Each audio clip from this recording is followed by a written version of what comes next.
Senator Bernie Sanders brought the House down in Kalamazoo, Michigan. Look at this huge crowd in Kalamazoo. He was there with the candidate for United States Senate in Michigan, Abdul El-Sayed, who introduced Bernie. Watch as Bernie takes the stage. Abdul El-Sayed makes the intro. Play this clip. So my friends, Kalamazoo, let's bring up the OG himself, Senator Bernie Sanders. Here we've got Senator Sanders taking the stage. Here, play this clip.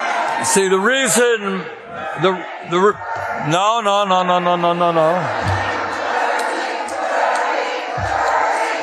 Another powerful moment from the speech right here by Bernie. Let's play it. What I want to do this evening, in addition to urging you to elect Abdul, is to beg of you in this unprecedented and difficult moment in American history to go outside of your comfort zone and to think outside of the box. If there was ever a time in the modern history of this country when the American people had to stand up and take on, and I'll give you some good news there. I've been all over this country. And what I can tell you, in rural areas and in urban areas, the American people will not tolerate oligarchy, will not tolerate authoritarianism, will not tolerate kleptocracy, and will not tolerate the continued war against the working class of this country.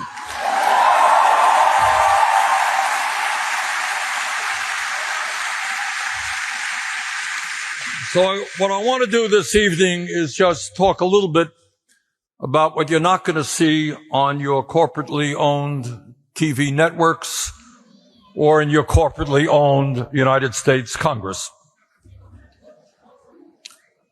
So let's talk about reality. Let's talk about what's going on in the lives of working people in Michigan, in Vermont, and all over this country. And here is the truth, not a pleasant truth, but it's a truth that the establishment does not want to be discussed, which is precisely why we have got to discuss it. In America today, we have more income and wealth inequality than we have ever had in the history of the United States of America. And it is an obscene level of inequality. And what I'm going to tell you, one of the things that the establishment does and what media does and what the culture that the oligarchs create does is they tell us what we should be outraged at and what we should accept or think it's not a big deal, right? Well, I happen to think that it is a very big deal, that it is a moral and economic outrage that one person in this country, Mr. Musk, owns more wealth than the bottom 52% of American households. That is an obscenity. That is not what this country is supposed to be about. But it's not just Mr. Musk. You got the top 1% owning more wealth than the bottom 93%. You got CEOs of large corporations making over 350 times what their workers are making. So, in other words, point number one, today, the 1%, the people on top, have never, ever had it so good. That's reality number one. Number two, it's not just that we're looking at massive income and wealth inequality. These guys have enormous economic power. Power. What does that mean? It means that in sector after sector of our economy, whether it is agriculture, whether it's financial services, whether it's transportation, you name it, a handful of giant corporations control that sector and determine the prices that you pay. And if you think one of the amazing things, you can go Google it, is that many of these large corporations that you're familiar with, whether it's Apple or General Motors or whatever it may be, they are themselves owned by entities larger than them. So you got a handful of gigantic Wall Street firms like Vanguard, BlackRock, State Street, that are the major stockholders in over 95% of American corporations. A handful of major Wall Street firms have enormous power over the economy. But it's not just, wait a minute, it's not just income and wealth inequality. It's not just concentration of ownership that they have. They also own what you see, hear, and read. You got 6 major international media conglomerates that control what 90% of the people see, hear, and read. And it's not just the traditional media, the ABC, CBS, etc. It is the internet as well. Look who owns Twitter, X, what used to be Twitter. That's Mr. Musk. Who owns Meta? That's Mr. Zuckerberg. Who owns the Washington Post? That is Mr. Bezos. And Mr. Ellison, one of the wealthiest people in the world right now, recently took over Paramount, which owns CBS. So these guys have enormous media power. And every day you are seeing their perspective. They are discussing the issues they think are important, not discussing the issues that may be important to your life. But it's not just income and wealth inequality, concentration of ownership, and the fact that they own the media. They also own a corrupt campaign finance system.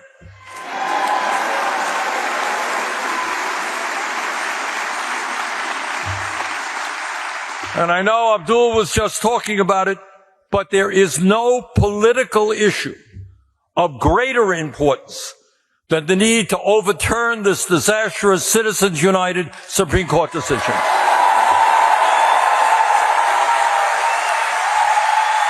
Did you see what Trump just said about wind energy? Wind doesn't work, but we won't say that.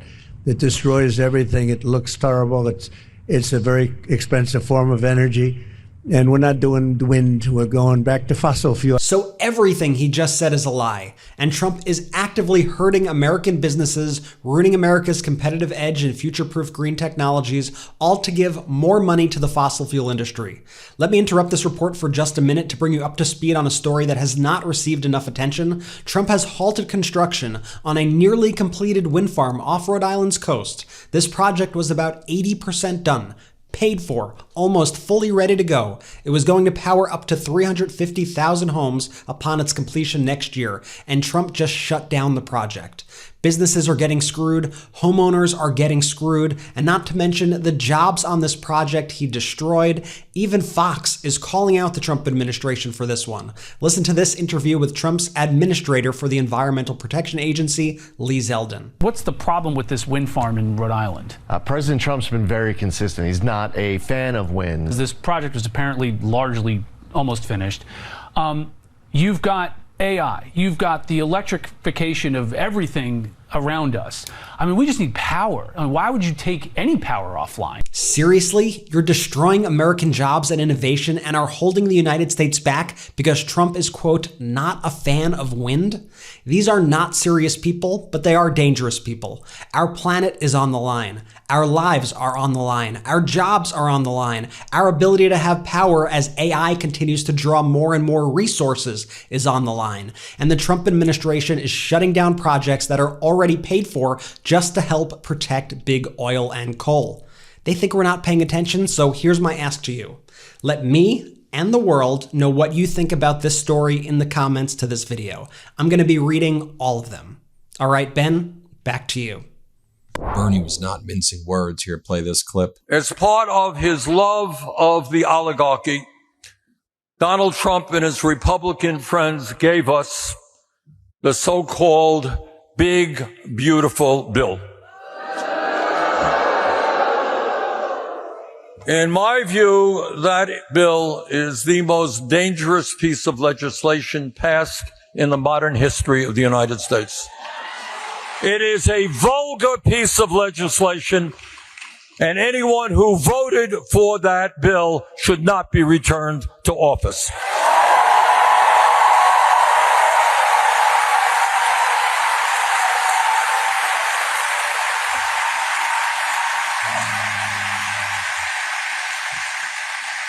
At a time of massive income and wealth inequality, that bill gave $1 trillion in tax breaks to the 1%, $900 billion in tax breaks for large, profitable corporations.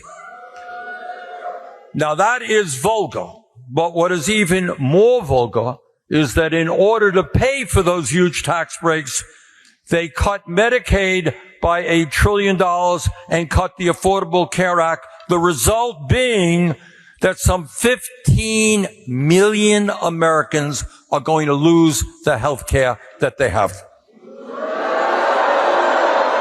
including hundreds of thousands right here in Michigan. So you got one reality, people on top, enormously powerful, doing extraordinarily well, controlling the political system, getting huge tax breaks. And then there is another reality.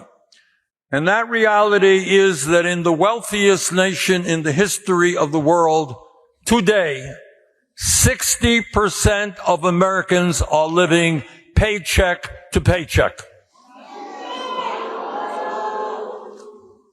I grew up in a family that lived paycheck to paycheck. Many of you are in families living paycheck to paycheck.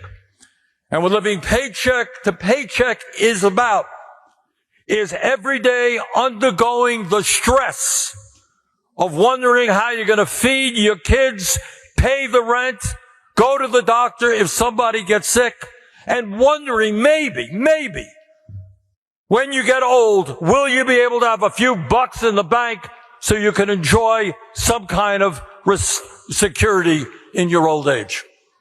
And every single day, tens of millions of families are struggling with that stress and with that reality. And you know what that stress does to people? It kills them. Now, what you don't hear much about is that in America today, despite the fact that we are the wealthiest country on earth, our life expectancy, how long we live, is 4 years on average shorter than in other wealthy countries around the world. That is a shame. But I'll tell you what is even more shameful, and you don't know this because you never hear about it. If you are working class in this country, you will live 7 years shorter lives than the wealthy. In other words, the stress that the working class and lower income Americans are dealing with now, it's not just that they don't have a fancy house or a fancy car or they go out to big restaurants. Who cares? What is going on is that stress is actually killing people all across this country who are struggling to survive. And in the richest country on earth, that should not be happening.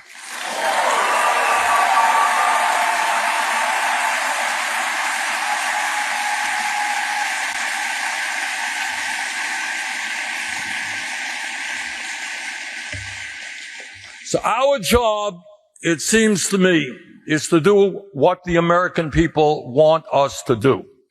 And that is to take on Trump every step of the way.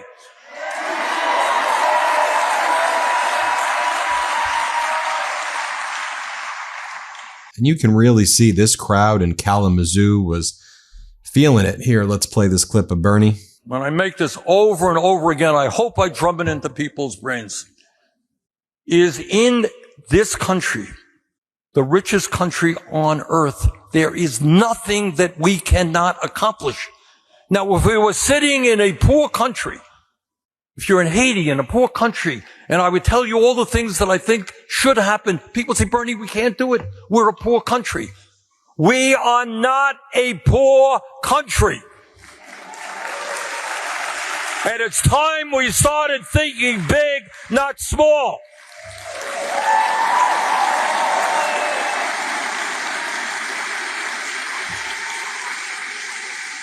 So when politicians come before you and they tell you all the things that we can't do, you tell them that, in fact, we can. And, in fact, many of the things I'm going to be talking about are being done all over the world.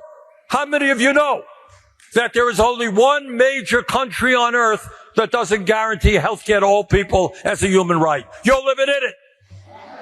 Now, think about it.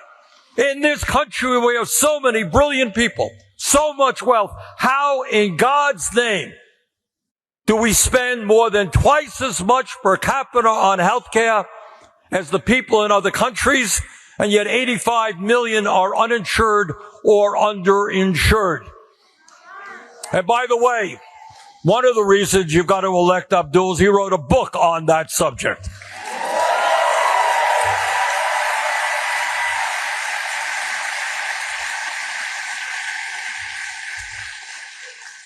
Health care is a human right, not a privilege.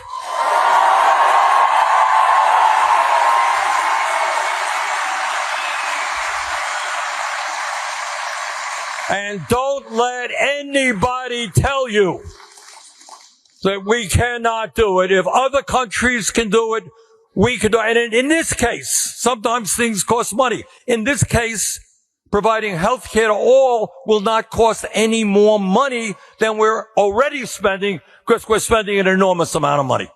All right?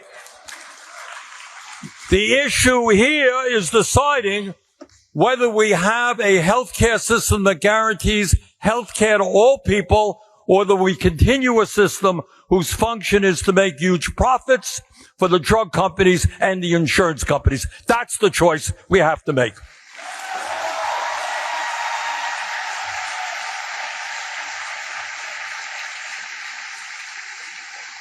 And let me give you another area. Well, I would suggest to think big, but it's really not big. Everybody in this room knows, and we're here in a major university, great university, that we live in a competitive global economy, right? The future is not ours unless we have the best educated workforce in the world.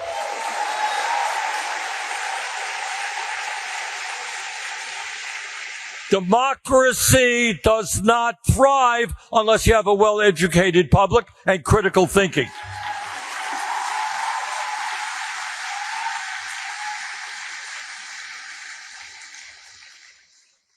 All over the world, major countries understand that when they look to their future, they're looking to their kids, their young people. And I get a little bit tired of seeing politicians standing in front of the flag telling their constituents how much they love America. Well, if you love America, you love the children in America.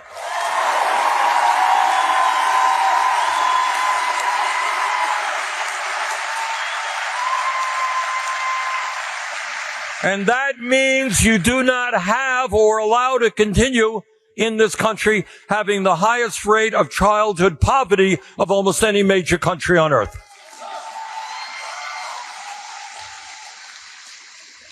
Every child psychologist in the world will tell you that 0 through 4 are the most important years of human development intellectually and emotionally. So if that is a reality, why do we have a broken and dysfunctional and unaffordable child care system?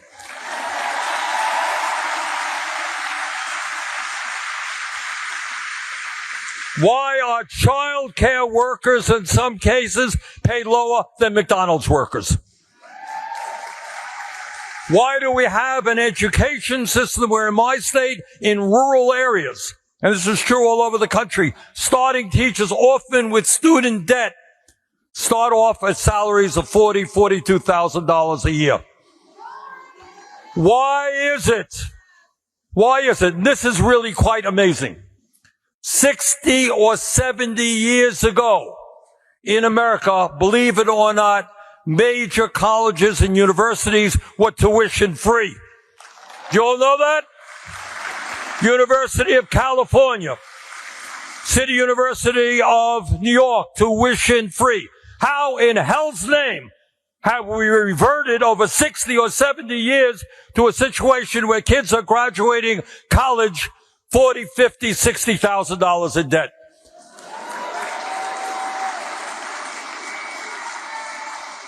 We desperately need doctors and nurses and dentists. Do you know what doctors are graduating medical school at? Anyone know? $500,000 in debt. And that is why, among other things, I brought forth legislation that would make medical school and nursing school and dental school tuition free.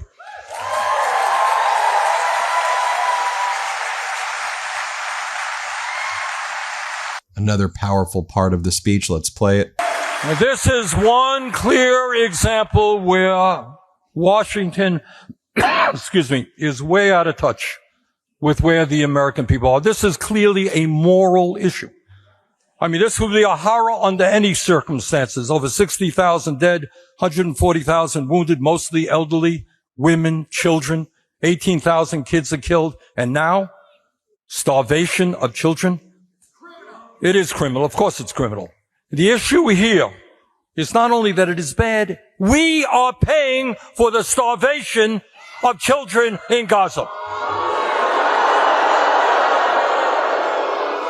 And I will tell you, this is not what the Democrats want, not what at the base. Now, I've gone all over the country, and the response I get is exactly what I am hearing from you.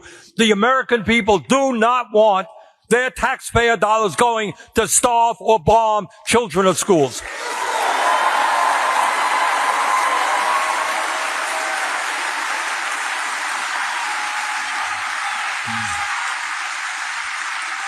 And as a result of grassroots activism, we are beginning to turn the tide.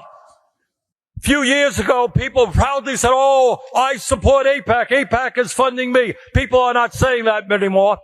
You know why? Because AIPAC is, to a large degree, precisely behind the refusal of the Congress to act morally and responsibly.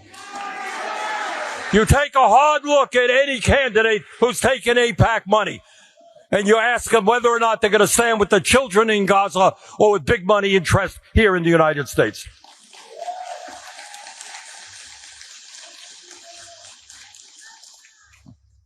And here was Bernie Sanders finishing his speech in Kalamazoo, Michigan. Here, play this clip. All right.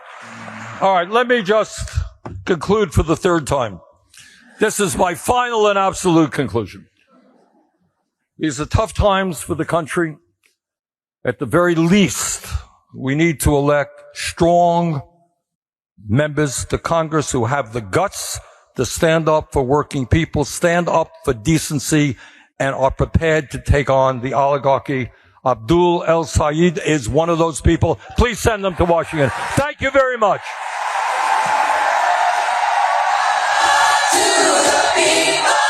There you have it, folks. Bernie Sanders there in Kalamazoo in support of Abdul El Sayed, the Democratic candidate for United States Senate in Michigan. Let me know what you think. Hit subscribe. Let's get to 6 million subscribers. Thanks for watching. Love this video? Support independent media and unlock exclusive content, ad-free videos, and custom emojis by becoming a paid member of our YouTube channel today. You can also gift memberships to others. Let's keep growing together.